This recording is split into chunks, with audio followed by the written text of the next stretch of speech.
षट्सेवन्या बत कुर्वन्सु यल्लोकपाल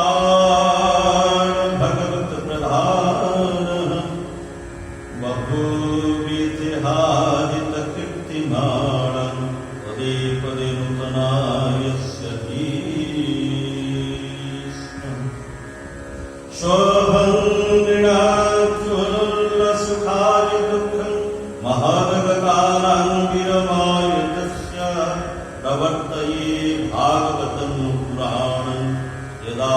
साक्षात् भगवान् ऋषिभ्यः। मैत्रेय मुनि कहले, हे विदुर, बड़ आनंदर विषय जे आपणक परि साधु पुरुष जन्म नहीं ये पुरुवंश अत्यंत गौरवान्वित हो पारे। आपण तो भगवान भक्त मान मध्य प्रमुख एवं स्वयं लोकपाल मध्य आपण स्वयं धर्मराज भगवान कीर्तिमाला को आपण एभली प्रतिटी पदरे जो नूतनता प्रदान करुछन सेतिपई आपण सतरे धन्य। लेस मात्र विषय भोग पाइबा पई पागल होई मनुष्य जो विराट कष्ट भोग करुछि सेथिरु रक्षा पाइबा को हेले एकमात्र भगवत कथा ही होछ अव्यर्थ औषध। लेस मात्र विषय भोग पाइबा पई पागल होई मनुष्य जो विराट कष्ट भोग करुछि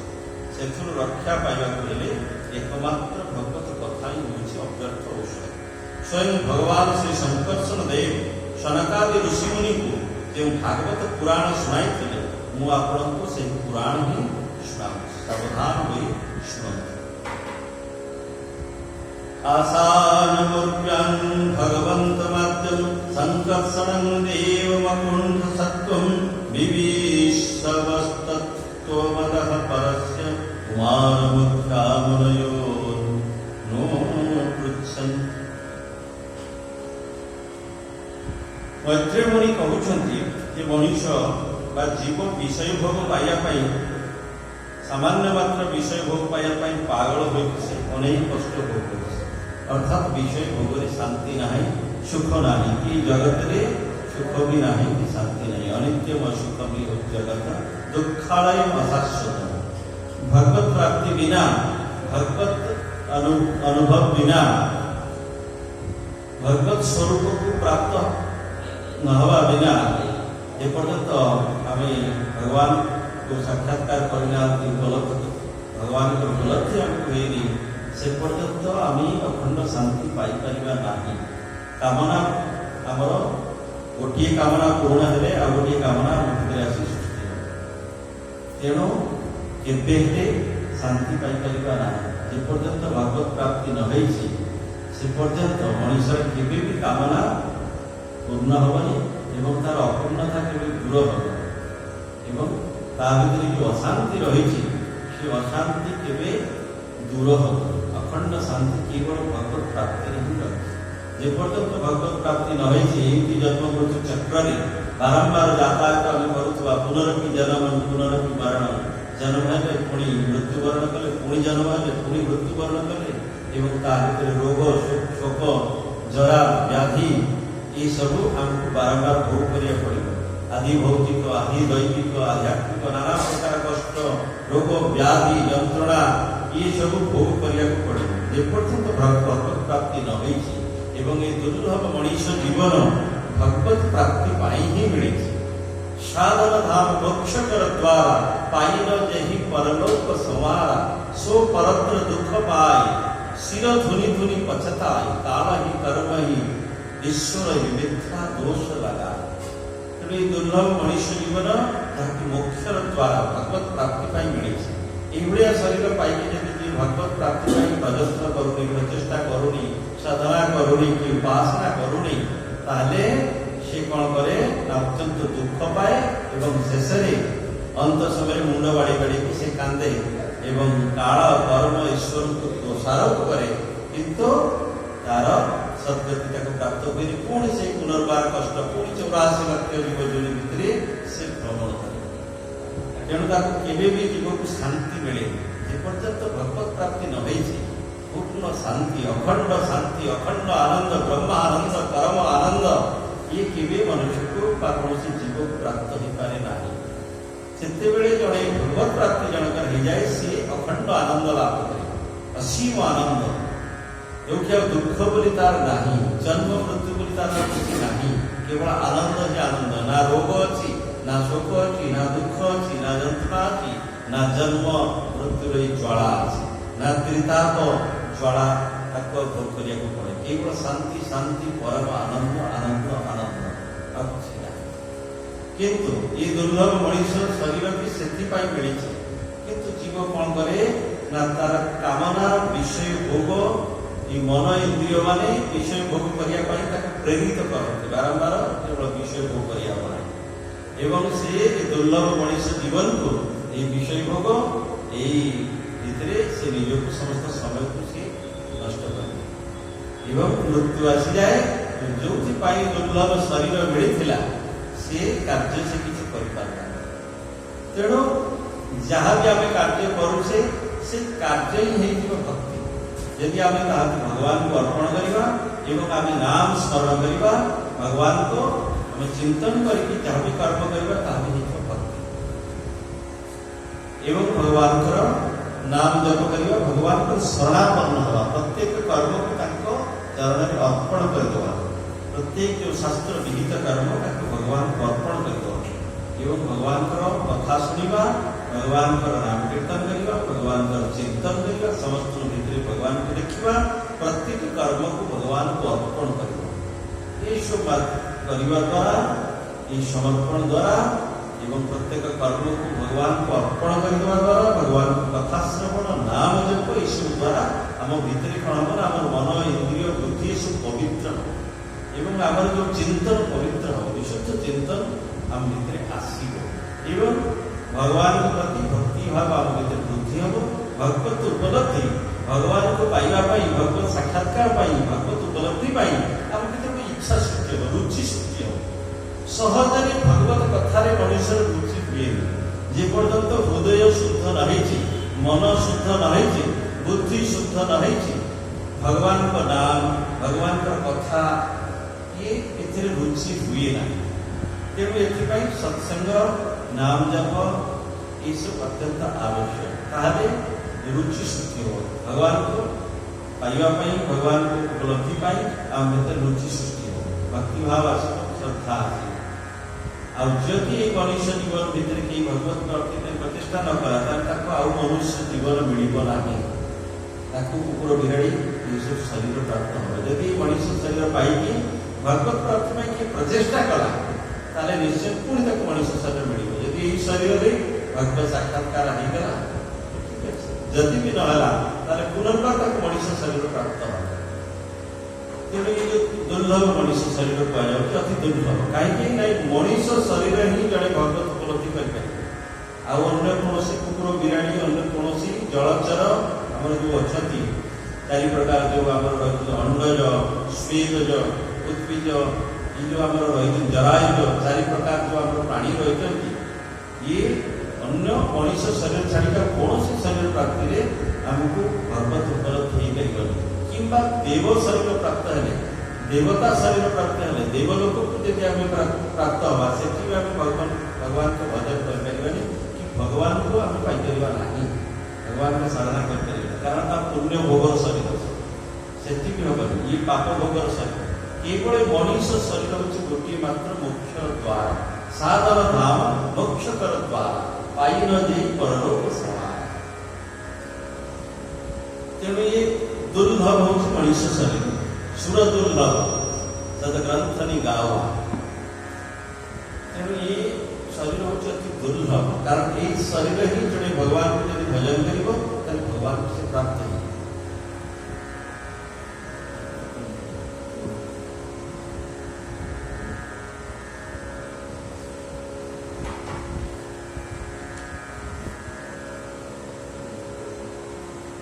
मैत्र मुनि कहते जे मु आपण को भागवत पुराण मु आपण को सुनाऊँ संकर्षण भगवान जो शेष भगवान शेष शरीर जो शेष सज्जन भगवान शयन करते तेणु से शेष भगवान संकर्षण भगवान सनकादि ऋषि मान जो भागवत पुराण सुनाई मु आपण को सुनाऊँ अखंड ज्ञान संपन्न आदिदेव भगवान संकर्षण अनंत निज रूप में विराजमान था थे सनकादि चारि मुनि परमात्मा तत्व जाना इच्छा जाई निकट में पहुँची गले से पहुँची देखिले अनंत भगवान मानसिक पूजारी बसुं समग्र विश्व परिव्याप्त एवं समस्त आधार स्वरूप वासुदेव को संकर्षण ध्यान करते सकल इंद्रियों को अंतर्मुखी कर मुनि मैंने पहुँचवर से निज नेत्र को सामान्य उन्मीलित करे और अनुकंपापूर्ण दृष्टि से चाहिए से मुनि मैंने अत्यंत प्रसन्न होते सनकादि ऋषि मैंने सत्य लोकरू अनंत भगवान को लोक को आसी था जटा गंगा को पवित्र जल में भिजी जाए जो शेषदेव अनंत को बर रूपे पाइबा निमंते नागराज कुमारी माने अनेक उपहार सामग्री पूजा करते चरण रखा पद्म पीठरे निजर मस्तक लगाई सनकादि मुनि माने प्रणाम कर सनत कुमार आदि मुनि माने भगवान को लीला मानकर मर्मज्ञ थे तेणु से बारंबार प्रेम गदगद बाणी भगवान गुणावली विभिन्न लीलावान गान कले शेषदेव सहस्र पणा टेक रखी था पणा मानकर शोभा पाता उज्ज्वल किरीट सहस्र सहस्र मणिर उज्ज्वलता चतुर्दिग को झलसाई दिखाए सनत कुमार स्तुति शुणी संकर्षण भगवान प्रसन्न हो गए और से निर्वृत्ति परायण मुनि को भागवत शुणाए तापर सनत कुमार परम व्रतशील संख्यायन मुनि पचार भागवत शुणाई लोक प्रसिद्ध रही परमहंस मानकर प्रधान संख्यायन मुनि भगवान का विभूति वर्णन करने को इच्छा कर अनुगत शिष्य तथा मोर गुरु पराशर मुनि एवं बृहस्पति को यह भागवत शुणाई तापरे पुलस्त मुनि कहवा परम दयालु पराशर मते से आदि पुराण शुणाई पत्र मुनि ये विदुर आपणकर मध्य से भागवत शुणा विशेष श्रद्धा रही शुणा ही आप आसुच्च तेणु मुझे शुणा सृष्टि पूर्वर ये सारा विश्व जल में बुणी रही से एकमात्र नारायण ही अनंत शଯ୍ୟା शयन करते किंतु ज्ञान शक्ति संपूर्ण जागृत था से योगनिद्रार आश्रय नहीं निजर नेत्र बंद कर सृष्टि कर्म अवकाश नहीं से संपूर्ण निष्क्रिय हो जाए आत्मानंद मग्न थे प्रलय समय से नारायण शरीर में सकल सूक्ष्मभूत आश्रय नहीं अग्नि जपरी काठरे व्याप्त हो रही है तार दाहिका शक्ति को सुप्त रखा भगवान नारायण से जल में शयन करता बेले निज शरीर में सकल शक्ति समाविष्ट कर रखुते से केवल कालात्मिका शक्ति जागृत होता यहीपरि भाव में निजर स्वरूप को चित शक्ति सहित 1000 चतुर्युगी पर्यंत जल में शयन करारे जिते द्वारा नियुक्त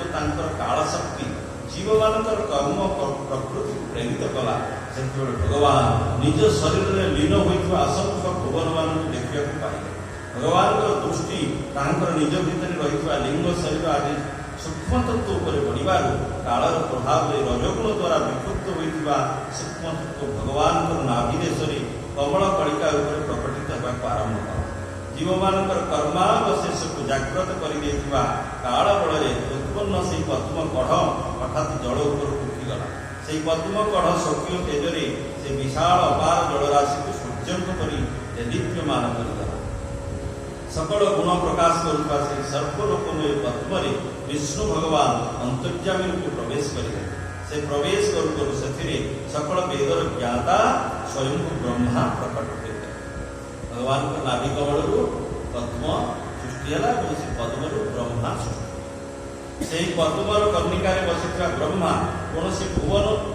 देखा न पाई आखि खोली चतुर्दिग चाहिए फल चारि दिगरे चारोटी मुख उत्पन्न होगा प्रलयकालीन वायु प्रवाह फल उठुवा तरंगमाला हेतु से अपार जलराशि उठा पद्म पर विराजमान आदिदेव ब्रह्मा निजर तथा से लोक तत्व रूपी पद्म कौन से रहस्य जापारे ना से भाविया लगे ये पद्म कर्णिका बसी मुख किए ये पद्मटी कौन से आधार आश्रय न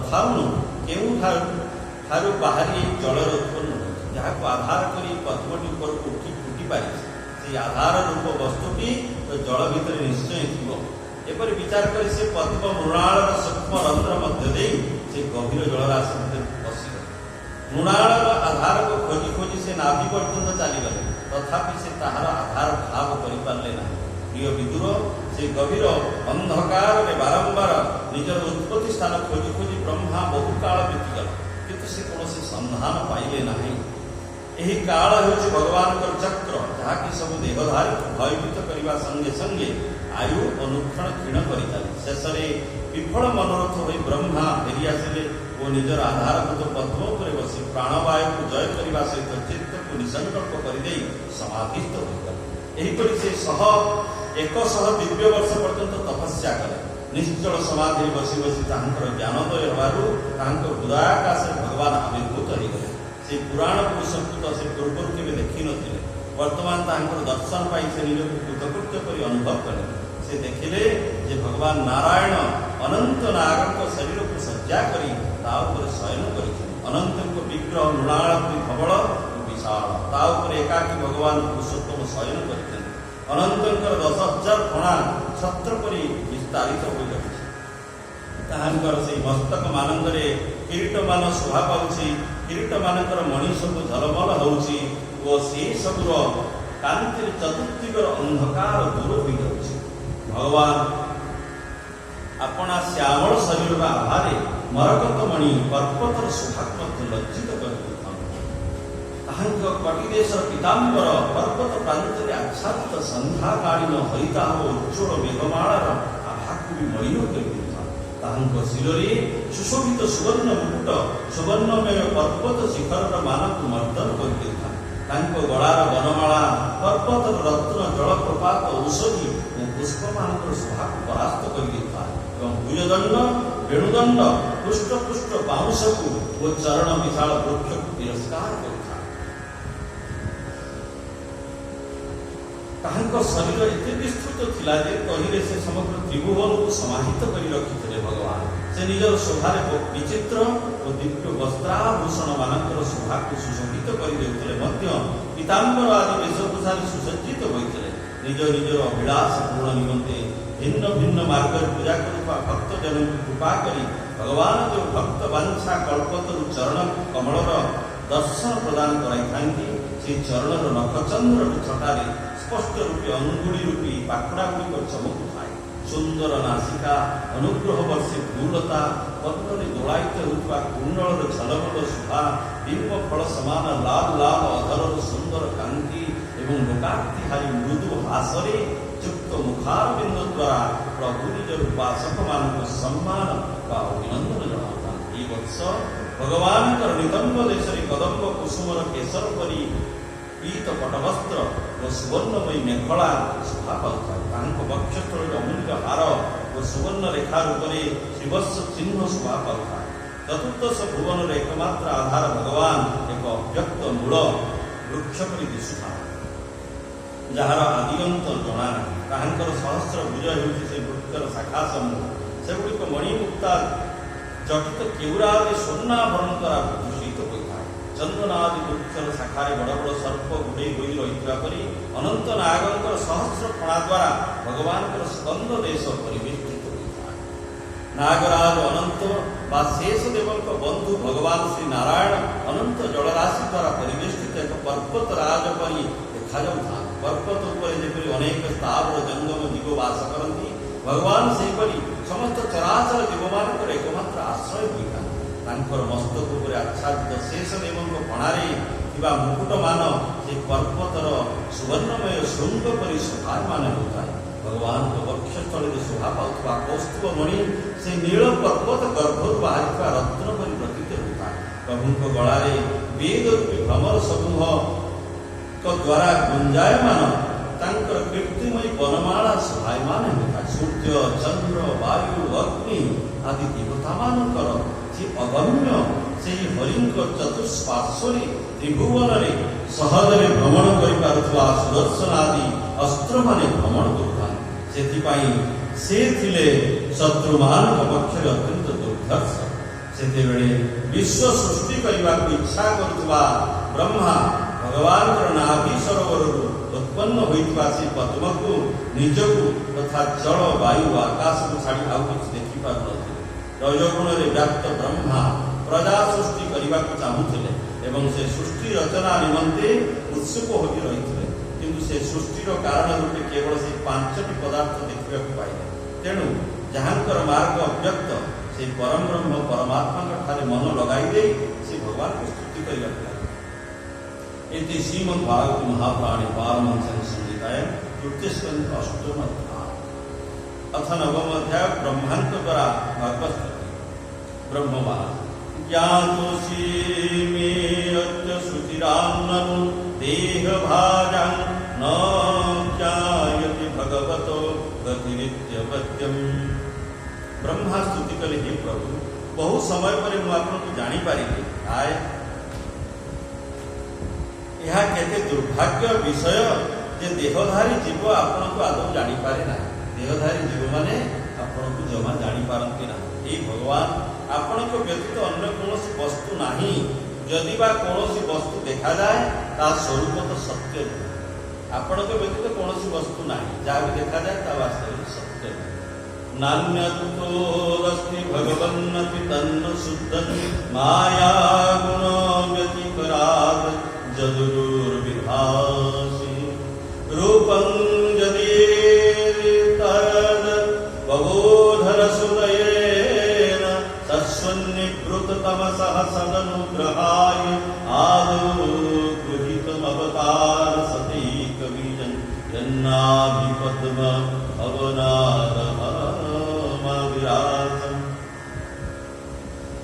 कारण मायार गुण मान मध्य क्षोभ सृष्टि हेले केवल आपण ही से अनेक रूप में देखा जा।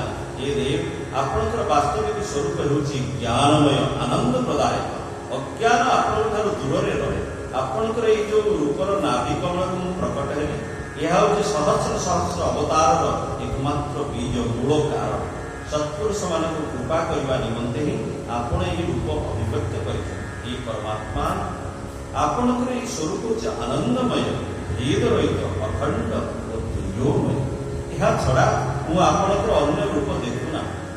आपण ही विश्व निर्माण करती पुणी आपण विश्वातीत मु देखुची। आपण हेउचंती पंचभूत और 10 इंद्रिय स्वरूप। एपरि भावरे मु आपणकर निर्गुण और सगुण उभय रूपर शरण ग्रहण करू। ये विश्व मंगलकारी परमात्मा आपण को ध्यान करू करू मते निज अंतर में मध्य आपणकर ये स्वरूपर दर्शन मिलगला। किंतु पापात्मा विषयासक्त जीव माने आपणकर ये रूप को अनादर करी नरक रे पड़न। मु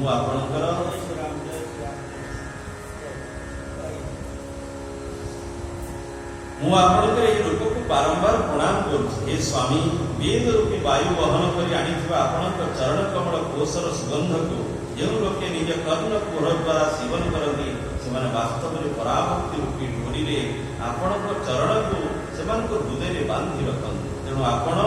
सेमानक हृदय कमल को छाड़ी कदापि दूर को जाती ना।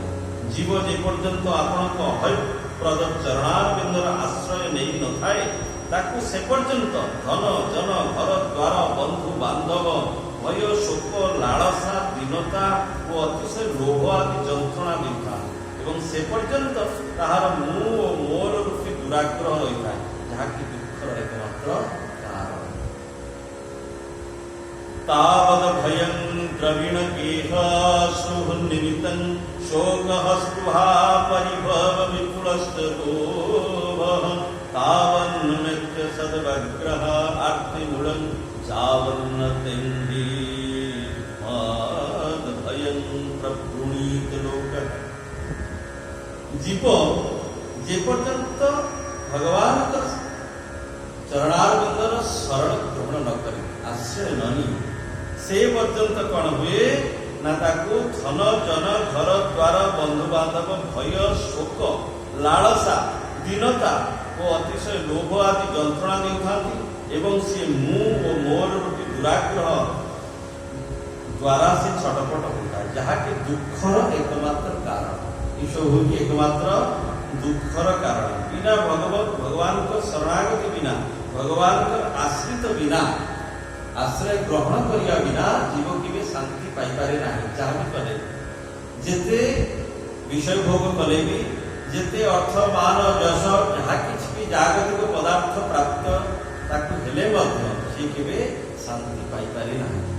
बिना भगवान का शरणागति बिना भगवान का भक्ति बिना जीव केबे शांति पाई पारे ना। तार केबे दुख दूर हुए ना।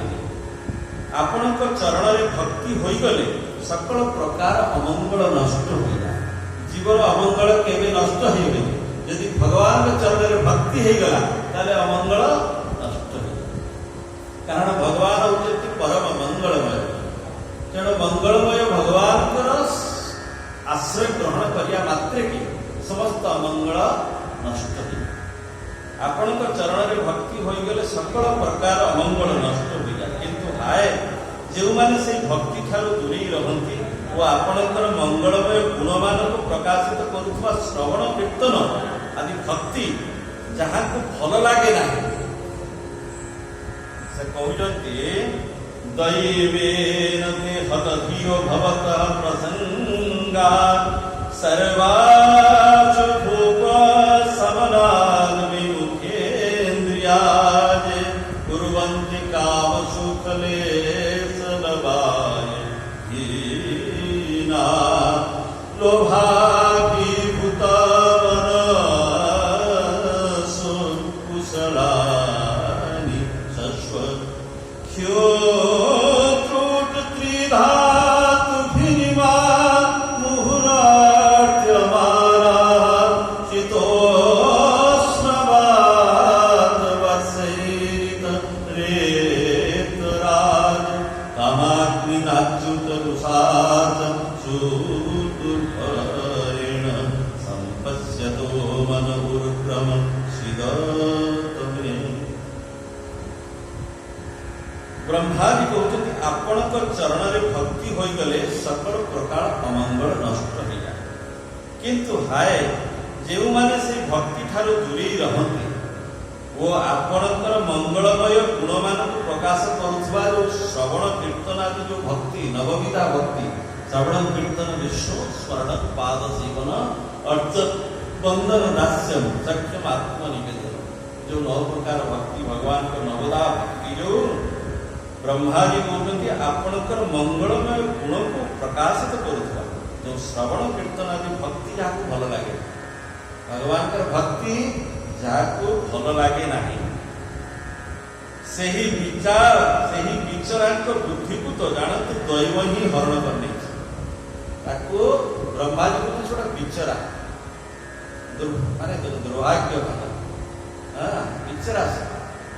भगवान बुद्धि की कौन है दैव हरण कर भगवान शरण ग्रहण से भक्ति ठार दूरे रही जो दिव्य गुण दिव्य नाम दिव्य लीला दिव्य महिमा जो अपूर्व कथा रति होनी से रुचि हो भगवान दिव्य कथा को वर्णन करना कि श्रवण करना कि चिंतन करना कि मनन करना एवं भगवान भक्ति दूरे रही दैवता बुद्धि हरण कर कहीं केवे मंगल हो पार ना जे भगवान भक्ति करूनी तार केवे भी मंगल हो पार स्वप्न भी तार केवे मंगल हो पार ना केवे तार कल्याण हो पार ना ये भगवान को भक्ति दूरे रही शास्त्र कहूँ जे दैवता बुद्धि के हरण कर हतभाग्य बेचरा कारण से केवल इंद्रिय जनित नाम को मात्र सुख निमंते व्याकुल हो निरंतर दुष्कर्म ही बुड़ी रही था जो मैंने भगवान को भक्ति करते से कौन करते ना निरंतर केवल इंद्रिय जनित सुख भोग करने व्याकुल हो निरंतर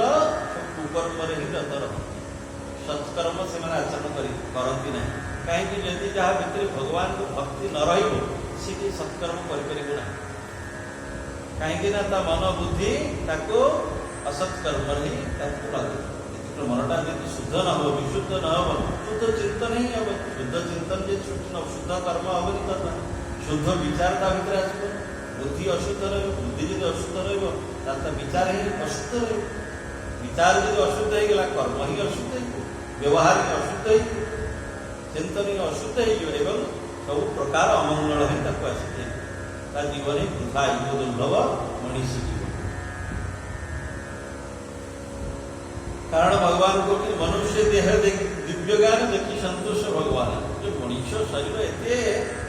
या भीतर जड़े भगवान दिव्य ज्ञान को धारण कर शरीर को जी जड़े पाई भगवत आराधना न कला भगवान की भक्ति न कला से दिव्य ज्ञान पाइब कौन पाइब